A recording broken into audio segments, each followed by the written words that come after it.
Good evening. I'd like to call the Parks and Recreation Commission meeting for November 26, 2019 to order. And let's start with the Pledge of Allegiance. I pledge allegiance to the flag of the United States of America and to the republic for which it stands, one nation, under God, indivisible, with liberty and justice for all.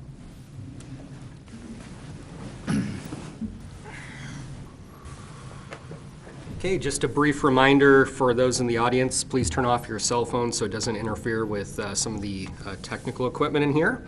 And we'll start with the roll call of the commission members. Hale. Present. Gould. Present. Cornwell. Present. Gorley. Present. Zibble-Wolf. Present. Duzick. Present. Okay, and we will move on for ceremonies, announcements, appointments, and presentations. Traci's going to talk about Winterfest and the market on 4th coming up soon.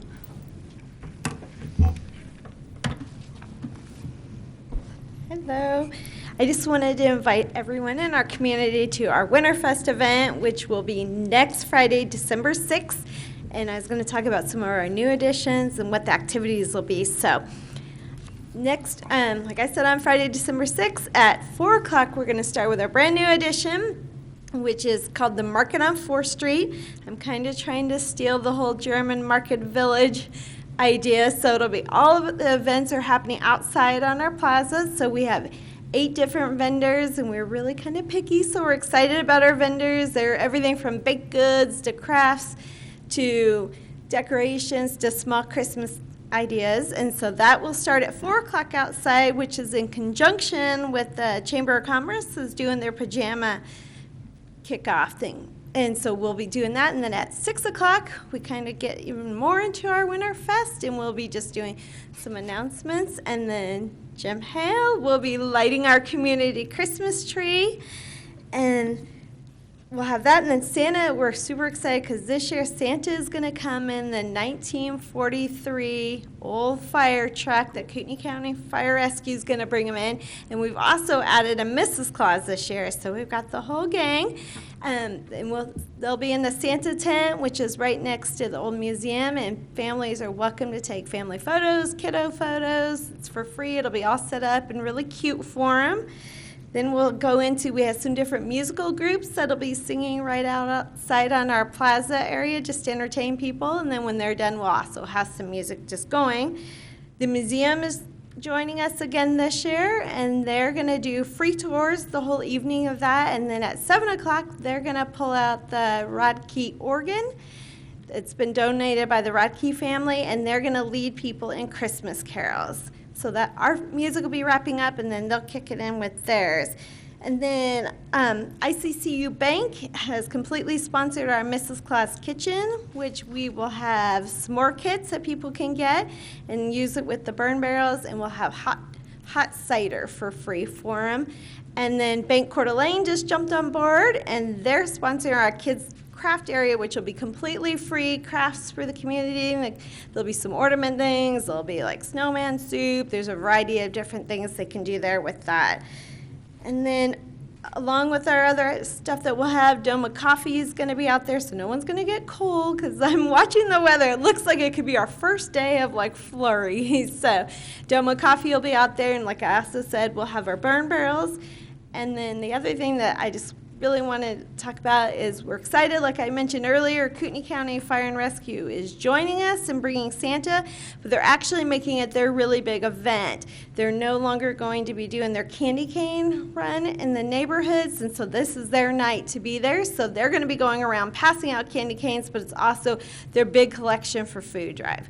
So we've always done a food drive, but they're really going to kick it off, and they'll have the fire truck out there, then they'll have a truck that you can load up with canned goods or any non-perishable food.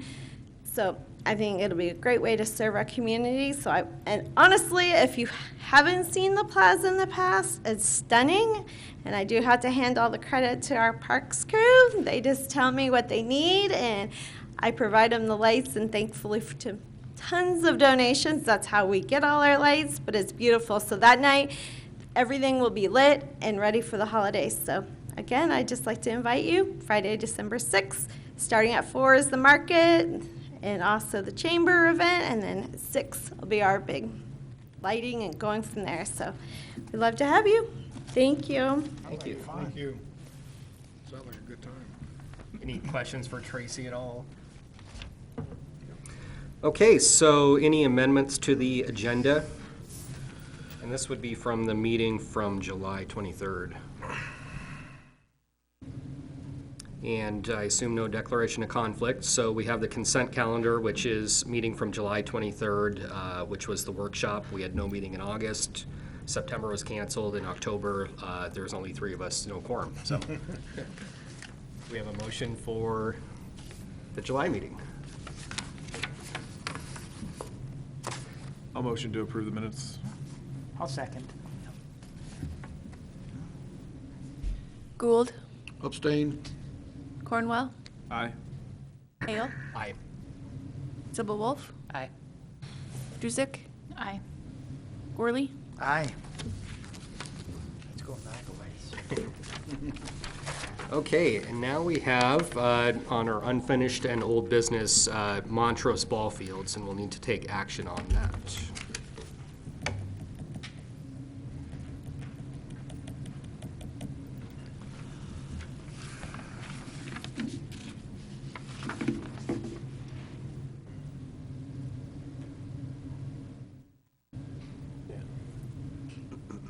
Good evening, Dave Fair, Park and Rec Director.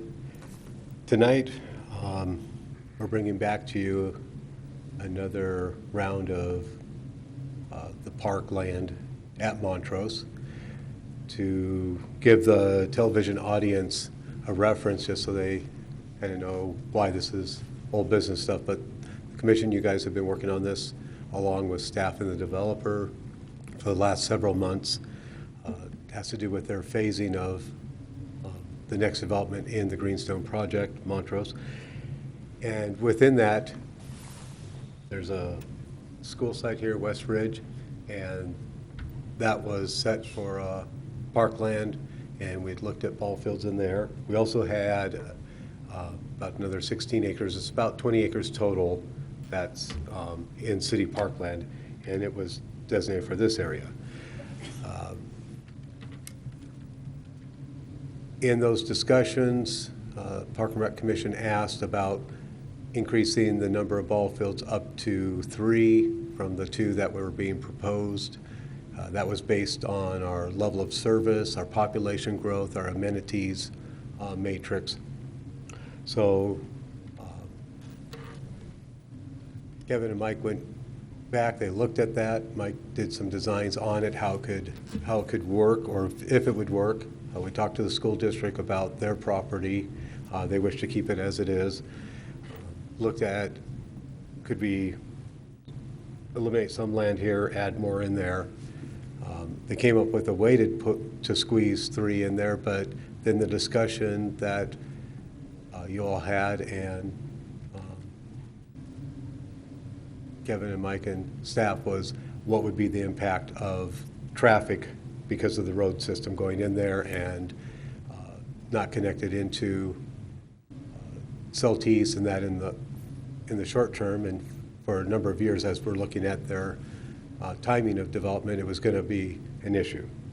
So I asked if there's any way to look at moving ball fields to the south and see what would happen there. So what we have here is showing the school site. Here's a possible footprint for sports fields, and then a site held for a community center.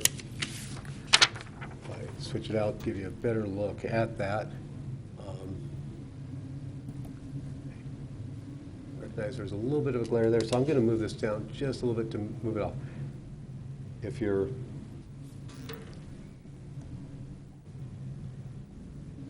just so you can see there.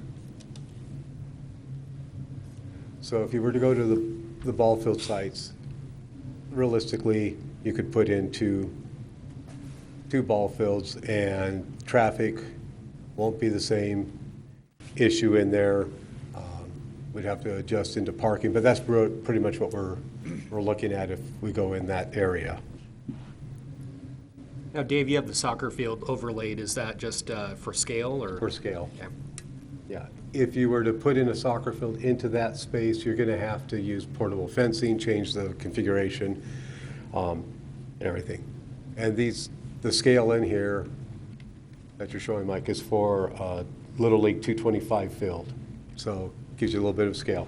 So if you went down to the south area, and this would be Empire there, and then you can see Celtics right in here. That would allow you the 3 fields, 2 soccer fields, and space for parking in each area, and some type of a community center. No, we do not know what size community center we're looking at or to hold for a footprint. That's part of the study that's under the master plan right now, but this gives you an idea where that would work. So really our discussion for tonight is going back to that 2 field versus 3 field. Do we look at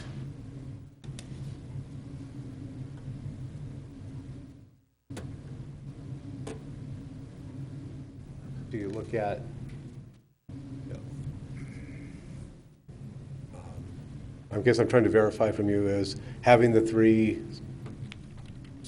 baseball fields as a minimum. That was what was important as we looked at growth, as we looked at where we're at right now and what we need to service. But if we were to say that you decide that, no, you just want to do 2 and up there, then we have to go look for other alternative sites. If you want to go for the more, then having it somewhere down in here with this connectivity. So we're trying to get a little bit of feedback from you, what's important, if that makes sense. So I do have, Kevin is here if he wishes to add anything to it, or Mike, but kind of we're open for discussion at this point. Once again, this configuration is not set in stone as far as the layout of fields, or that would be the next step if you choose to move down. Even on the upper area, same thing. Those are concepts at this point. Well, I think the southern end is the right location for connectivity with the roads and everything else. That is probably the best location that I see. And I like the three fields the way you got it laid out there. I agree. With traffic in the residential area, kind of keep it down right off Absolutely, Southeast. yeah. So to clarify Yes. On this, we have the first option with the 2 fields and possibly where the soccer field overlays. What we were expecting to get some more property at some point within this subdivision to build additional fields. That is correct, right? And- Additional parkland. Parkland, And part of it yes. is set aside for community, what's the terminology? Community, Yeah, so I mean, we we're obligated. I'll have you come up here so they can actually hear you. So- State your name. Kevin Snidemiller, representing Greenstone Kootenai, the developer of Montrose. So going clear back to when this project was originally approved, we agreed to, in lieu of some parkland fees, to provide some spaces. And so really what it is it was the 2, at that time it was identified as ball fields next to the elementary school. It was not. There was no detail put to that. In addition to that, further south where we're showing the 3 ball fields and potentially a community center, we were obligated to provide approximately 8 acres for a community center with no improvements involved in that, just simply donating the land. In addition to that, we were obligated to provide about 7.5 acres of land for another park down in that area. So, the total commitment somewhere up where the ball fields, the 2 ball fields are, the city already owns 3 acres, and we were obligated to provide another 2 acres and do some level of improvements for those ball fields. From our standpoint, we want what's best for the community, and we are not concerned about if there's a park, a community center, if it becomes a combined facility, and that's what's best for the city of Post Falls and the citizens of Post Falls, then we support that.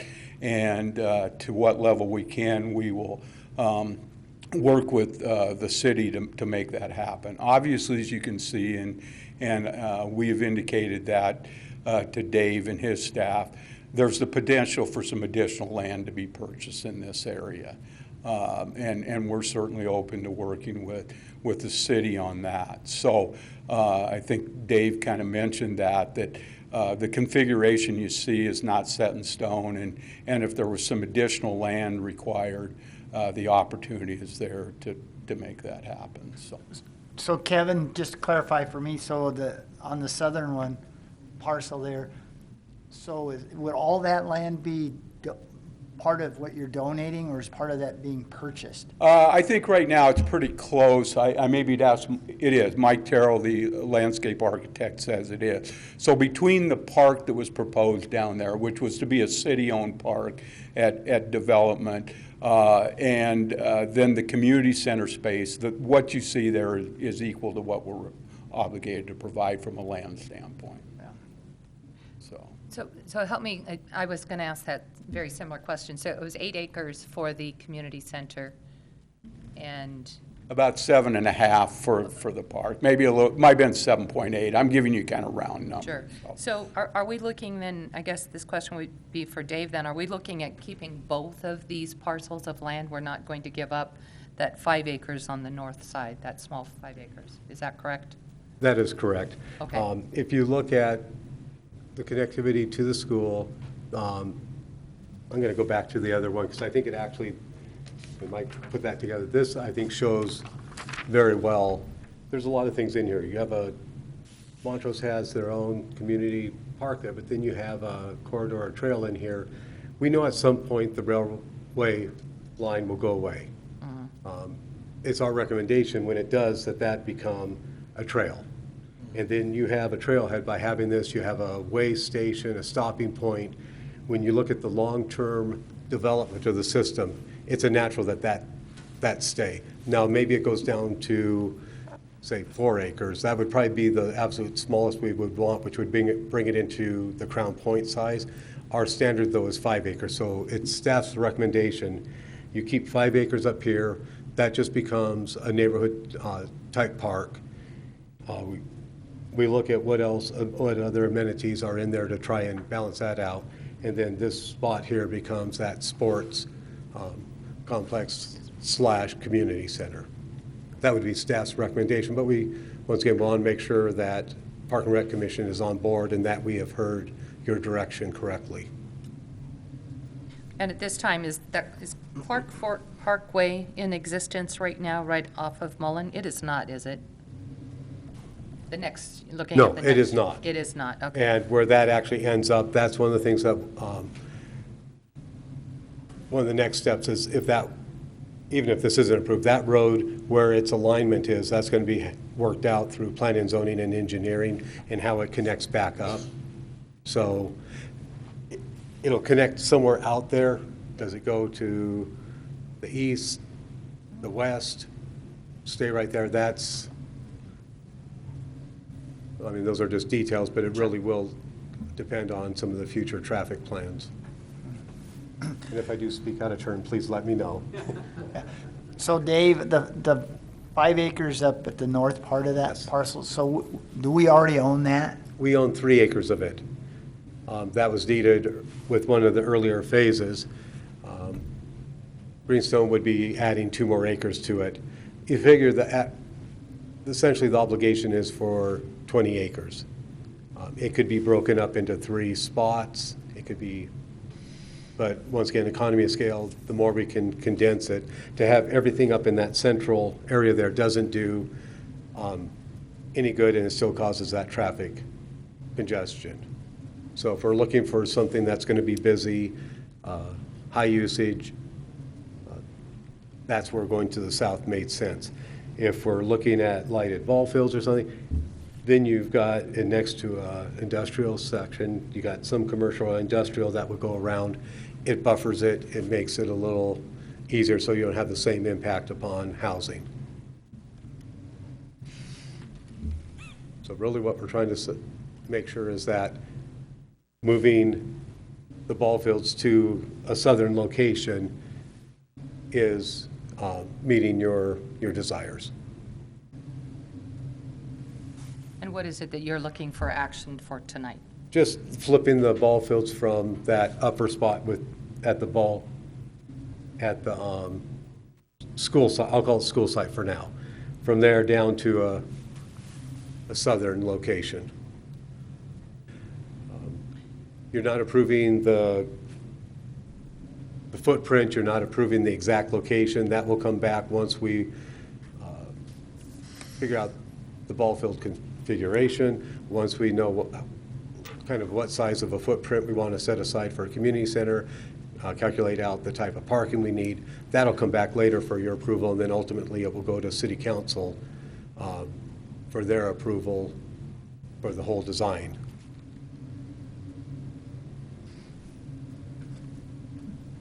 We just don't want to be going down the wrong path and get there, another six months down the road and go, oops. Well, I like this option too, where the ball fields are at the south, and I think a few other people have expressed that as well. But I don't know if we have any other opinions, any other discussion you guys, or questions that you want to ask? Or is someone willing to make a motion that we direct Dave and staff to move forward with option 2? I'll make a motion to move forward with option 2. As presented, yeah. I'll second that. Okay. Cornwell, Aye. Hale, Aye. Gould, Aye. Worley, Aye. Zibble-Wolf, Aye. Duzick. Aye.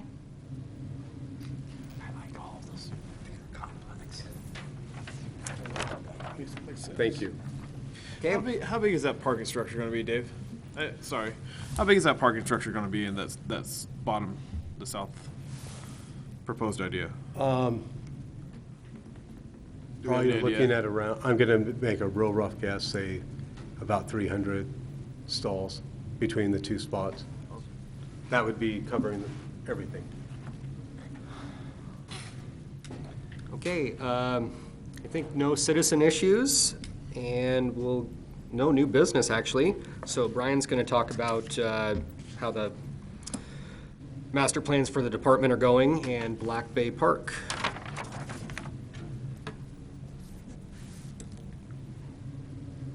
Commission members, Mr. Chairman Hill, thank you for having me tonight. Bryan Myers, Parks Manager for the city.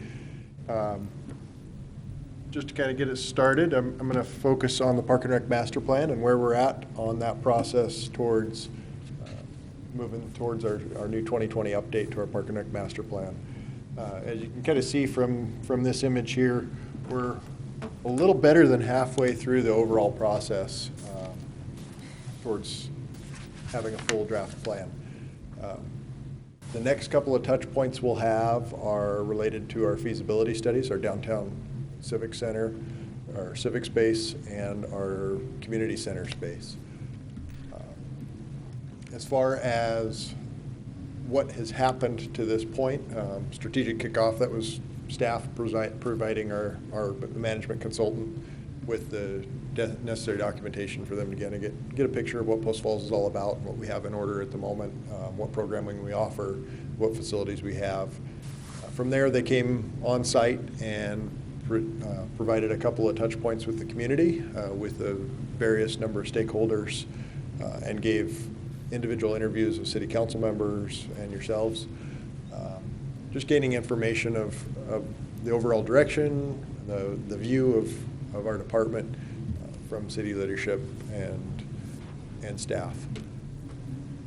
From there, they went out and inventoried our full facilities and facilities that are offered by other recreation providers, be it the school district or other private or nonprofit organizations that provide recreation facilities or programs. From there, they did a needs assessment and some mapping that goes along with that. And then they recently were here in October for a findings and visionings workshop where they provided some input on what they found up until this point, and then provided some and had some opportunity for input, just to kind of touch base with the community, touch base with staff, touch base with leadership to make sure that they're hearing the correct things, that there's no blind spots. And then they also did their info gathering, so the initial touch point on those 2 feasibility studies. They're currently working on financial and operations assessment, which is timely because we're moving into our park development impact fee update, that workshop that's coming up on December 4th. So those 2 are definitely aligned as far as what we're going to be able to achieve over this next 10-year period. They're also going through and doing the findings and visioning for the 2 feasibility studies, and that'll be the next touch point that we have with the public. So that next step is scheduled for January 23rd, 24th. We have a couple of public input opportunities that will be associated with that, as well as presentation to your group as well. As a part of the downtown space, you'll see an inventory of what's existing amenities that are offered in the general vicinity of our downtown, and then some information on what programming, operations, and maintenance type dynamics would go along with the desired program for that location. On the community center side, there'll be a site analysis, so potential sites. How big of a footprint we could have, whether or not it could accommodate the parking, what other additional facilities would be kind of contingent or tied to that community center. And once again, it's kind of that touch point, make sure we're going in the right direction before we come back with the draft plan. Then they'll move into implementation and plan development, so they're kind of tying all this stuff together and making it a workable plan and ensuring that things all jive and they work within our structure, that they work within our funding sources, that they're not, that there's some stretch goals, but they're still within reason. That portion is mostly done off-site, interactions with staff and the steering committee. They'll then come back with a draft master plan.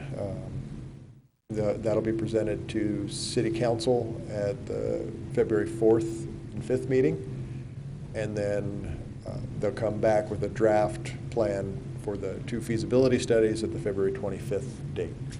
So those are, that'll be one that we won't have the opportunity to do touch point with the draft full plan with this group. So we'll have a published draft that's out, and we'll make you aware that's available on the website following that February 4th City Council meeting. There'll also be a couple of public outreach opportunities for the general public to provide input. Then we'll be looking at plan adoption, January 23rd, 24th, kind of hung over from an older slide, but Park and Rec workshop, that'll be a workshop setting. It'll be a Zoom meeting with the consultants, and that'll be on March 24th. And hopefully by that time, we flushed out any issues through that draft plan that we saw earlier in February, and then we'll bring that back to council with any changes that this group makes for April 7th or April 21st date.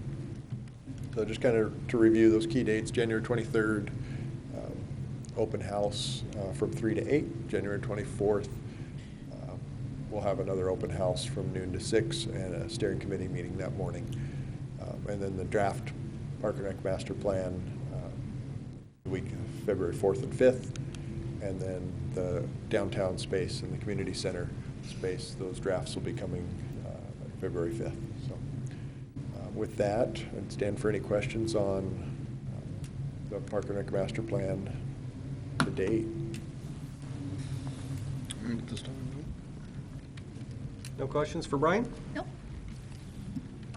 Okay, thank you, Bryan. And on to where we're at with Black Bay.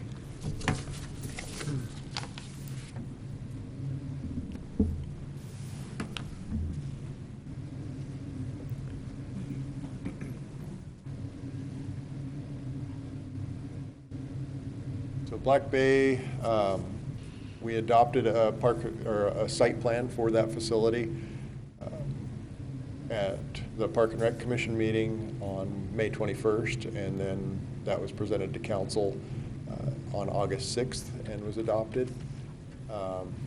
In September, I believe it was, October, we presented a scope of work to council for design validation and schematic design for this facility, and that's the process we're in right now.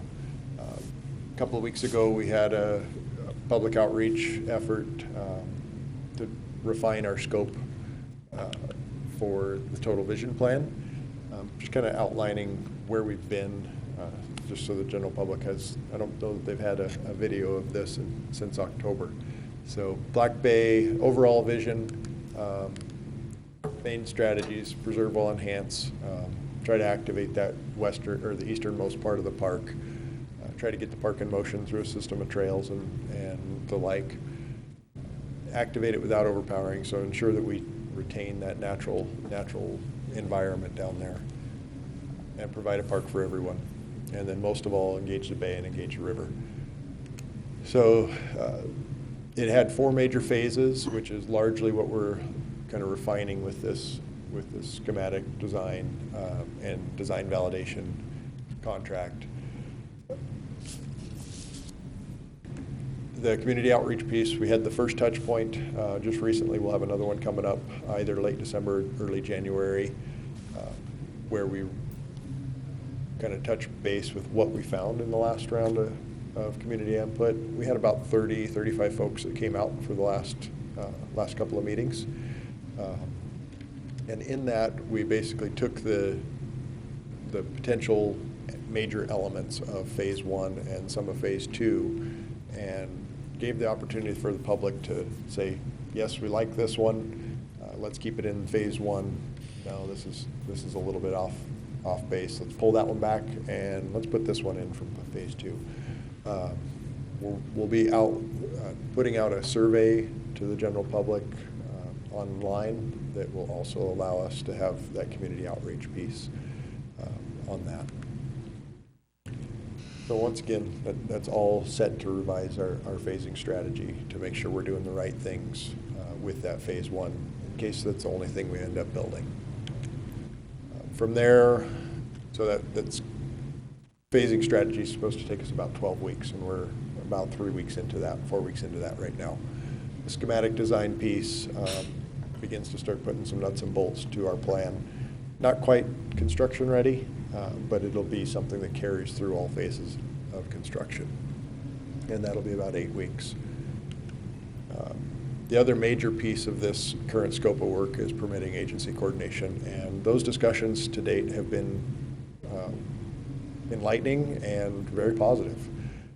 There's been very few things in the proposed plan that were red flags for all of these permitting agencies. So we feel comfortable being able to work with their early direction and the direction the public's given us with this master plan to move it forward. Total of 12 meetings. I think we've probably had 5 to this point.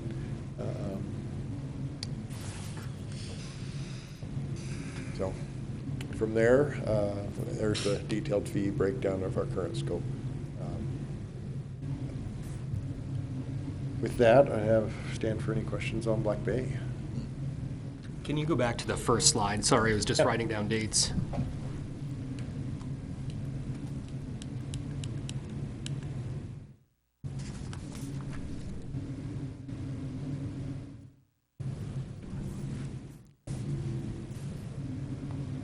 Oh, previous, okay, sorry. Yeah.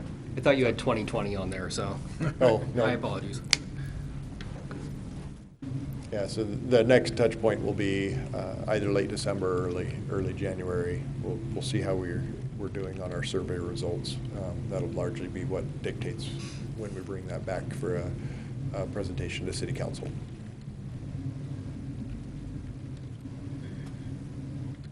Other questions for Bryan? It's gonna be a great park. Yep, absolutely.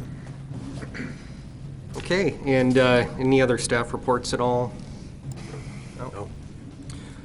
Okay, next item is commission comments. I don't see any, so we do have executive session tonight, and we'll need a motion for that. Okay. I move to enter into executive session for the following purposes pursuant to Idaho Code 74-2061C, subsection 1C, to acquire an interest in real property which is not owned by a public agency, and further, that no final action or making of any final decision shall be made in the executive session, and that the executive session shall last no longer than 20 minutes. Is there a second? I'll second. Okay. Hale, Aye. Gould, Aye. Cornwell, Aye. Worley, Aye. Zibble Wolf, Aye. and Juzick. Aye. Okay, we'll adjourn for no longer than 20 minutes.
Okay, so we are through executive session, and we need to make a motion to move into regular session. Okay.